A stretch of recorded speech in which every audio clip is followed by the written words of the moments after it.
Hello students, आज हम आपको सेंटेंजल्स ऑनलाइन क्लासेस के माध्यम से चैप्टर नंबर 2 एक्सप्लेन करेंगे। चैप्टर नेम है शाश्वत संस्कृति। जैसा कि हम आपको पेज नंबर 12 पर साहब ने अपना संक्षिप्त परिचय दिया तक एक्सप्लेन कर चुके थे कल हम आपको। आज हम आपको यहाँ से रीड कराएंगे। मेरे बंगले के सामने फूलों का छोटा बगीचा था, जैसा कि तुम देख रहे हो।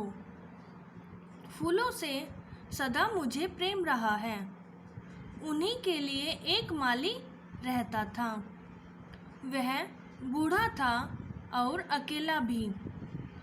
बंगले के कोने में उसकी कोठरी थी। खुरपी, फावड़ा, फुआरा, बाल्टियाँ, बड़ी कैंची और बगीचे का सामान उसी में रहता था। बूढ़े माली ने एक कोना खाली कर लिया था। वहीं वह अपनी रोटियां बना लेता और चटाई डालकर सो भी जाता। बूढ़े माली के स्मरण से साहब की आंखें भर आई। स्मरण अर्थात याद करना। एक कंबल, फटी हुई 2 धोतियाँ, 2 अंगोछे और एक मिर्जई, इतने ही कपड़े थे। मिर्जई अर्थात कमर तक का एक प्रकार का बंददार अंगरछा। कमर तक का एक प्रकार का बंददार अंगरखा। एक तवा, एक लोटा और एक बटलोई और एक थाली। बर्तनों के नाम पर और कुछ नहीं था। बटलोई अर्थात पतीली। बर्तनों के नाम पर और कुछ नहीं था। एक चटाई उसकी गृहस्थी में और बढ़ गई थी। बड़े सवेरे स्नान करके बंगले के सामने मंदिर में दर्शन कर आता और फिर जुट जाता बगीचे के काम में। दिन में एक ही बार 2 बजे के लगभग रोटियां बनाता। उजाला रहने तक उसकी खुरपी काम करती रहती और शाम होते ही लालटेन जलाकर फाटक पर बैठ जाता और वहीं से सामने मंदिर में पढ़ी जा रही रामायण सुनता।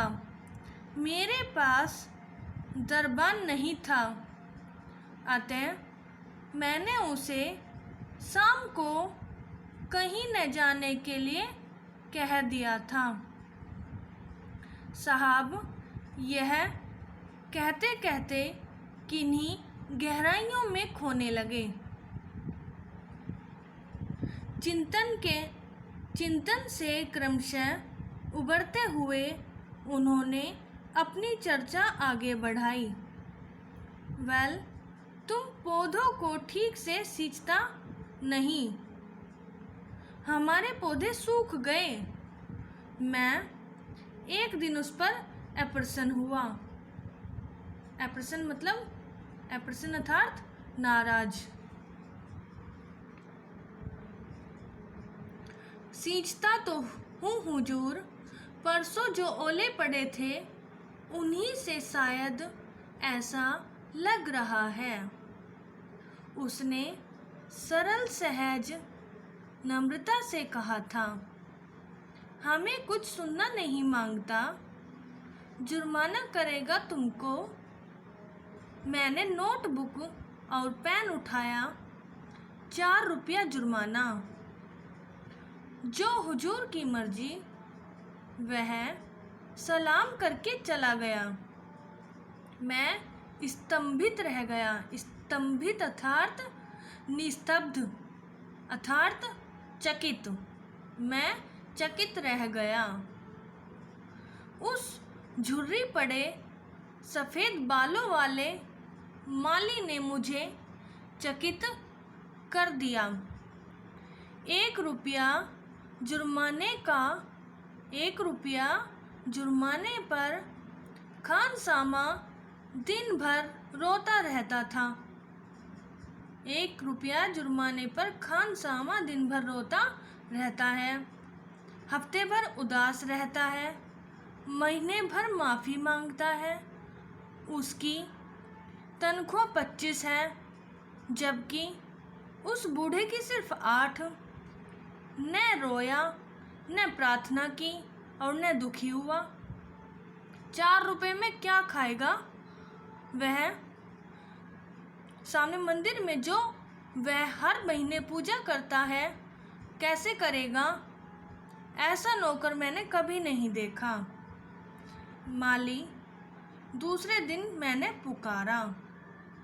हुजूर, पौधों की निराई छोड़कर पास आया वह। हम तुमको माफ़ करते हैं। अच्छा काम करने पर तुमको इनाम मिलेगा। मैंने उस पर दया करते हुए कहा। हुजूर की मर्जी। चला गया वह सलाम करके। न खुश हुआ और न कृतज्ञता प्रकट की।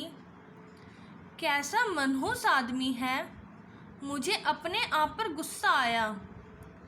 क्यों इसे क्षमा किया? उस दिन मैंने उसे अच्छी तरह तंग करने का निश्चय किया। जब मनुष्य क्रोध करता है तो अंधा हो जाता है। उसकी सहज वृत्तियाँ अंधकार में पड़ जाती हैं। वह नीचता के गड्ढे में गिरता है और गिरता चला जाता है। मैं नीचता पर उतर आया था। मिस्टर जोन्स ने मैथिली शरण गुप्त की ओर देखते हुए अपने अतीत को कुरेदा। मैंने खानसामा से कहा, चुपके से बुढ़े का कंबल उठा लाओ। माघ की रात्रि में 1 दिन पहले ओले पड़ चुके थे। उस दिन भी बदली थी। बूढ़ा शाम को खूब चिल्लाएगा। कोई दूसरी बात मेरे मन में नहीं थी। 10 बजे रात को मैं चौंक कर उठा। खानसामा बुलाने आया था। उसने रिपोर्ट दी। माली न तो बड़बड़ाया, न ही उसने गालियाँ दी। केवल इतना ही कहा, किसी बेचारे की ठंडी रात सुख से कटेगी। अच्छा हुआ अब वह सूखी घास बगीचे में से ले आया है और उसका ढेर बनाकर उसी में पड़ा है। कंबल दे आओ, मेरा नाम मत लेना। मैंने दया तो अवश्य दिखाई, पर प्राज्य स्वीकार नहीं की। इस जिद के मारे उस वर्ष गर्मियों की छुट्टियों में नैनीताल नहीं गया। ज्येष्ठ की कड़ी दोपहरी में बगीचे की सघन छाया में बैठकर बूढ़े से ठीक निर्जला एकादशी को पूरे दिन घास छिलवाई मैंने। वह एक बार भी असमर्थता बताता, गिड़गिड़ाकर छुट्टी मांगता तो मैं प्रसन्न हो जाता, पर वह चुपचाप काम करता रहा।